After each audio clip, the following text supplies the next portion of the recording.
நண்பர்களுக்கு வணக்கம். விவசாயத்தில் நீர் மேலாண்மை, உர மேலாண்மை, தீங்குயிரி மேலாண்மை, களை மேலாண்மைன்னு பல விதமான யுக்திகளை நாம் கையாள வேண்டியிருக்கு.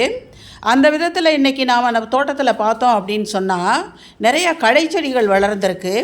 இந்த களை செடிகளே இருந்தாக்க செடிகளுக்கு நாம் கொடுக்கக்கூடிய உரங்களை எல்லாம் இது எடுத்து சாப்பிட்டுட்டு இது நல்ல விதமாக வளர்கிறதுனால நமக்கு மகசூல் குறைஞ்சிரும். அதனால் இந்த களை செடிகளையெல்லாம் நாம் தோட்டத்திலேருந்து நீக்கணும். அப்படி நீக்கக்கூடிய களை செடிகளையெல்லாம் நீக்கி அப்படியே வெளியில் போட்டுறக்கூடாது. அதையும் நாம் மதிப்புமிக்க உரமாக மாற்றி அதையே நம்ம செடிகளுக்கு கொடுத்துடலாம். அந்த விதத்தில் இங்கே பார்த்தீங்கன்னு சொன்னாக்க திராட்சை செடிகிட்ட இருக்கக்கூடிய களை செடிகளையெல்லாம் நாம் இப்போ எடுத்துக்கிறோம். இதையும் கொண்டு போய் மாடிக்கு கொண்டு போய் மாடியில் ஏற்படக்கூடிய களை செடிகளையும் சேர்த்து எப்படி அதோட கூட கிச்சன் வேஸ்ட்டையும் சேர்த்து ஒரு சிறந்த கம்போஸ்டாக எப்படி மாற்றுறது அப்படிங்கிறத நாம் பார்க்கலாம். இந்த களை செடிகள் பச்சை நிறத்தில் இருக்கிறதுனால நமக்கு மண்ணுக்கு தழை சத்து கிடைக்கும். தழை சத்தில் இருக்கக்கூடிய கார்பன் மண்ணை வளப்படுத்துறதுக்கு ரொம்ப ரொம்ப முக்கியம். வீட்டு தோட்டத்திலையும் மாடி தோட்டத்திலையும் நாம் இன்றைக்கி சேகரித்த களை செடிகள் பாருங்கள் எவ்வளோ இருக்குது. எல்லாத்தையும் இப்போ கீழே இருந்து மாடிக்கு கொண்டு வந்துட்டோம். கீழே சேகரித்த களைகளை எல்லாம் இதோட கூட கிச்சன் வேஸ்ட்டையும் சேர்த்து இந்த களை செடிகளை எல்லாம் எப்படி உரமாக்க போகிறோம் அப்படிங்கிறத இப்போ பார்ப்போம். அதுக்கு தேவையான பொருள்களையெல்லாம் இங்கே எடுத்து வச்சுருக்கோம். இது பாருங்கள், தோட்டத்து மண். இது கொஞ்சம் மக்கின இலை மக்கு அடியில் போடுறதுக்கு. இது பாருங்கள், பஞ்சகவ்யாவை தண்ணி ஊற்றி கலந்து வச்சுருக்கேன். புளிச்ச மோருக்கு பதிலாக இன்றைக்கி பஞ்சகவ்யா நம்ம யூஸ் பண்ண போகிறோம். இந்த பையில் இருக்கிறது கிச்சன் வேஸ்ட் மற்றும் காய்ந்த பூக்கள். இங்கே பார்த்தீங்கன்னாக்கா இதில் ஃபுல்லாக கிச்சன் வேஸ்ட் எடுத்து வச்சுருக்கோம். இதையெல்லாம் போட்டு இப்போ நாம் படிப்படியாக அந்த கம்போஸ்ட்டை தயார் பண்ணலாம். முதல்ல இந்த இலை மக்குவை அடியில் போட்டுக்கலாம். இது ஒரு பெரிய கண்டெய்னரு. இது ஒரு 50 லிட்டர் கண்டெய்னர். இதுலேயும் முதல்ல நான் இந்த கம்போஸ்ட் செய்திருக்கேன். அடியில் கொஞ்சம் இலை மக்கு உரத்தை போட்டுக்கிட்டோம்.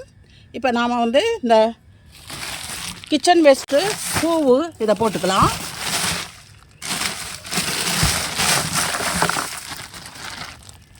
கம்ப்ளீட்டாக போட்டாச்சு பாருங்கள். இதை நல்லா பரப்பி விட்டுறலாம். இதில் பாருங்கள், சாத்துக்குடி தோல், வாழைப்பழத்தோல் எல்லாமே இருக்குது, காய்கறி தோல். இதை நல்லா பரப்பி விட்டுட்டு இதில் தேவையான அளவு மண்ணை போட்டுக்குவோம்.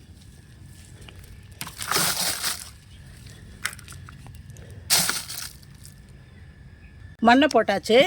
இப்போ இந்த பஞ்சகவ்யா கொஞ்சம் எடுத்து அதில் லேசாக தெளித்து விடலாம். லேசாக ஊற்றினா போகிறோம், ஏன்னா அடியில் போயிடும். மேலே கடைசியில் நிறையா ஊற்றிக்குவோம். அடுத்து இந்த புல் எல்லாம் களை செடிகளை நாம் சேகரித்தோம் பாருங்கள், இதையெல்லாம் எடுத்து இதுக்குள்ளே போட்டுக்கலாம்.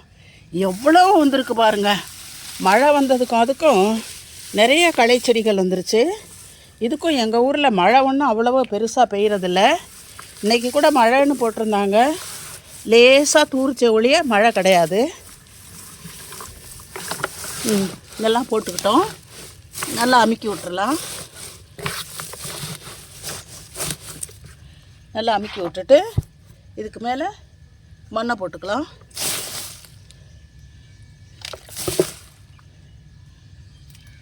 நிறையா மண்ணை போட்டோன்னா இந்த ஈரமண் செடிகள், பச்சை செடிகள் இருக்கிறதுக்கு சீக்கிரமாக மக்கி உரமாயிரும்.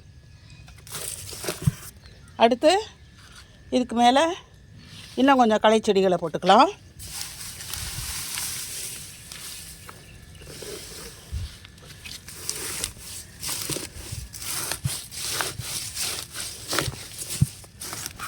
போட்டாச்சு.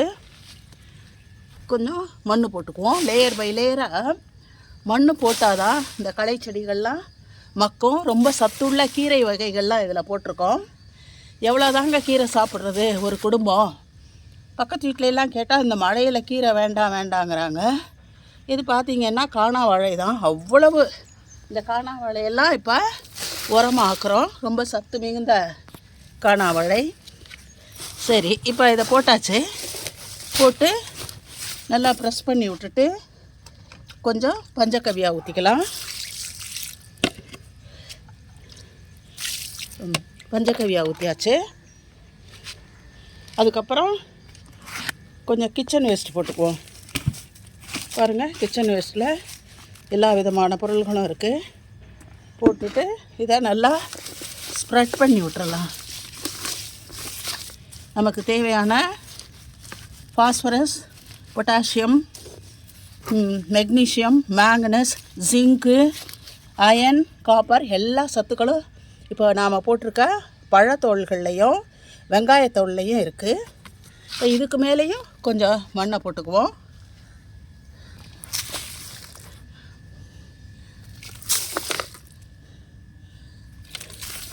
போட்டாச்சு. இப்போ அடுத்து களை செடிகளை போடுவோம்.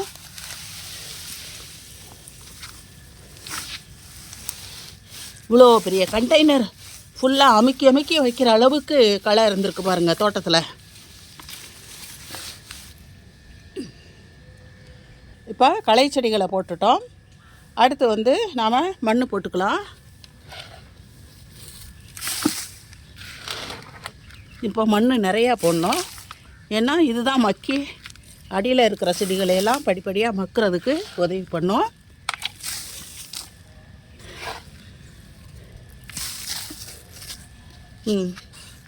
போட்டாச்சுங்க. மண் நல்லா போட்டுட்டோம்.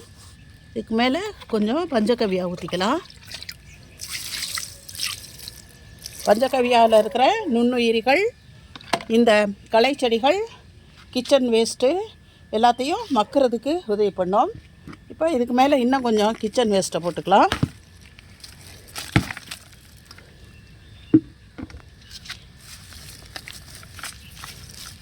இல்லை டிஷ்யூ பேப்பர்லாம் இருக்குது, அதெல்லாம் எல்லாமே மக்கிறோம்.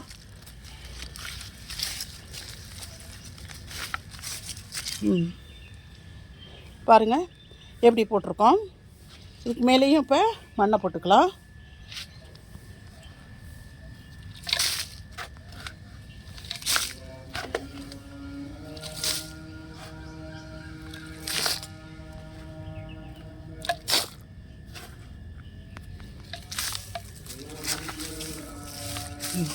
மண்ணை போட்டு ஓரளவுக்கு ஃபுல்லாக மூடிட்டோங்க. களை செடிகள் இன்னும் இருக்குது. இந்த களை செடிகளில் வெவ்வேறு விதமான கீரை எல்லாம் இருக்குது. அடுத்து இந்த ஓமவல்லியும் போட்டிருக்கோம். நாம் ஓமவல்லி நல்ல மருத்துவ குணமுடைய செடி. இங்கே பாருங்கள், நிறையா போட்டிருக்கோம். ஓமவல்லி கீழே இருந்து திராட்சை கொடிக்கு பக்கத்தில் இருந்து பறிச்சுக்கிட்டு வந்திருக்கோம். இதையும் நாம் இந்த கம்போஸ்ட்டு இதில் போய் வீட்டில் போட்டுக்குவோம்.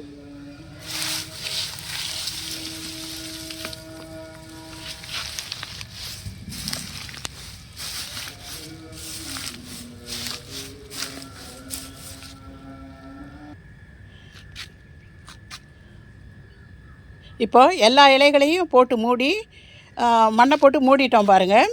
இங்கே பாருங்கள், இதில் மண்புழுக்களும் இருக்குது. இந்த தோட்டத்து மண்ணிலேருந்து இந்த மக்க இந்த மண்புழுக்கள் இந்த உரத்தை மண்புழு உரமாகவும் மாற்றும். இப்போ நாம் கடைசியாக இந்த பஞ்சகவ்யாவை நல்லா தரோவாக ஊற்றி விட்டுறலாம். இந்த உரம் சிறப்பான உரமாக இருக்கும் அப்படின்னு நான் நினைக்கிறேன். இந்த அளவுக்கு நாம் பஞ்சகவ்யா ஊற்றுறதுனால கடைசி வரைக்கும் இது போய் சேரும். கம்ப்ளீட்டாக எல்லா இலைகளையும் ஈரமாக்கும். அதனால் சீக்கிரமாகவே நமக்கு கம்போஸ்ட் கிடச்சிரும். கடைசியாக இப்படி ஒரு மூடியை போட்டு நல்லா டைட்டாக மூடிடலாம்.